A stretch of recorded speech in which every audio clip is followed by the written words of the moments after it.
Everyone. তো সোজা রথের দিনটায় আমরা সবাই মিলে বেরিয়ে গিয়েছিলাম একটু শপিং করতে। কি শপিং বলো তো? চলো তোমাদের সাথে শেয়ার করব কি শপিং। তার আগে চলে গিয়েছিলাম শোভা বাজার, আর গিয়েই দেখি দিদিভাই আমাদের জন্য অলওয়েজ আগে থেকেই এসে দাঁড়িয়ে আছে। তাই জন্য আমরা চলে গিয়েছিলাম সোজা, আর দেরি না করে জুয়েলারি শপে।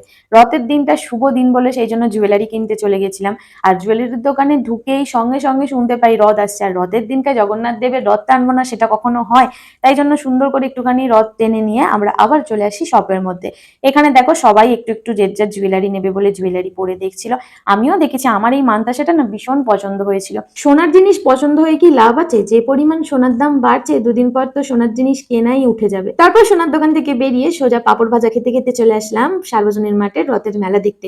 বকুলতলার মেলা তো আর খুঁজে পেলাম না, তাই রথের মেলা দেখে সোজা চলে আসলাম দিদিভাইয়ের বাড়ি। দিদিভাই এখানে সুন্দর সুন্দর রান্না করেছিল, সেইগুলোই সবাই মিলে খেলাম। খেয়ে রথের দিনটা সবাই মিলে ভীষণ মজা করলাম, করে আবার যে যার মতন বাড়ি চলে এলাম।